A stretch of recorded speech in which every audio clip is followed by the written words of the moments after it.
Today, we're diving into something powerful and honestly, a little counterintuitive. It's this idea straight out of Machiavellian strategy that you can actually gain a ton of power by refusing to defend yourself. Sounds crazy, right? Let's get into it. Okay, so you've been there, right? I mean, we've all been there. That sudden, awkward moment where someone puts you on the spot. They question your motives, maybe they outright accuse you of something, and you get that sinking feeling in your stomach, like a spotlight just got flipped on you. And what's the first thing we do? What's that gut reaction? We jump to explain. We want to justify everything, make them see our side of the story. No, you don't understand. This is what happened. We feel this overwhelming need to clear our name. It feels like the only sane, logical thing to do. But here's the twist. According to the cold, hard logic of power, that gut instinct, it's a huge mistake, a strategic blunder. Machiavelli would tell you that the second you start explaining, you've already lost. And this leads us right into what we can call the self-defense trap. Think about that name. It's a trap, because the very act of defending yourself, the thing that feels like you're helping your case, is actually handing all the power right over to your accuser. So why? Why does defending yourself fail so badly? Let's really break it down, because understanding this is, well, it's everything. Okay, so on the screen, you see the three big mistakes we make. Number one, you legitimize the accusation. Just by arguing against it, you're telling the world, hey, this is a valid point worth discussing. Mistake number two, you signal weakness. It basically screams, I need you to approve of me. And finally, number three, you cede the narrative. You're playing defense in their game, by their rules. You've given up all control. Think of it like this. You're just an actor reacting to their script. They wrote the play, they set the scene, and you're just saying your lines. They are in complete control of the conversation. All right, but what if you could just flip that whole dynamic on its head? Instantly. That's what this is all about. This is the Machiavellian power flip.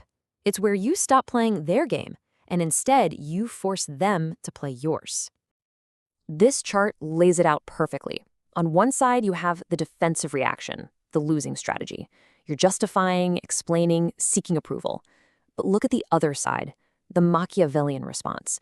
Instead of explaining, you use strategic silence. Instead of wanting their approval, you project total indifference. You're not reacting anymore. You're controlling the emotional temperature of the room. And here's the best part. Instead of accepting their judgment, you actually force them to start defending themselves. It's a total reversal.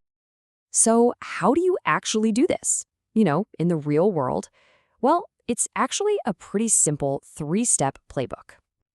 Step 1, weaponize silence. And I mean weaponize. This is not about being passive or shy. It's an offensive move. When you stay calm and silent, you create this uncomfortable vacuum. The other person, they expect a fight. When you don't give it to them, they get flustered, they start talking too much, they look desperate, and boom, they lose all their credibility right in front of you. Okay, step 2 is all about projecting detachment. Your body language here is absolutely crucial. You have to be calm, maybe a little bored even. Your posture, your expression, it all has to communicate one thing. This whole conversation is beneath me. That projects a level of confidence that is just unshakable. It makes them look frantic and, honestly, a little silly. And finally, step 3. Let's say you have to speak. The golden rule is never, and I mean never, address the accusation directly. You don't deny it, you don't confirm it, you don't engage with it at all. Instead, you use strategic redirection. You flip the whole thing back on them with a question. And here are some brilliant examples. If you ask, is that how you choose to see the situation? You're not arguing the facts, you're questioning their entire perspective. It's so subtle. Or, why is my motive so threatening to you? Wow. Now the focus is completely on their insecurity. And my personal favorite, a simple, what would you like me to do about that? It just calmly hands the problem right back to them. See what's happening? In every single one of these, you haven't defended a thing. So as we bring this all together, let's circle back to the main idea here. The real goal isn't just to win an argument. It's a much deeper shift in how you see power. You see, you don't win by proving you're right. That's the old way of thinking. You win by being the person who doesn't need to be proven right. Your power comes from showing everyone that you are so secure you don't need anyone's approval or validation. You are above the game. And that brings us to this powerful quote, which really just sums it all up perfectly. The man who does not explain himself is not misunderstood. He is feared. That silence, that refusal to play the game, it creates this aura of untouchable power. So I'm going to leave you with this question to chew on. The next time you feel that pull, that instinct to jump in and justify yourself, just stop and ask yourself, what will I actually gain by not explaining?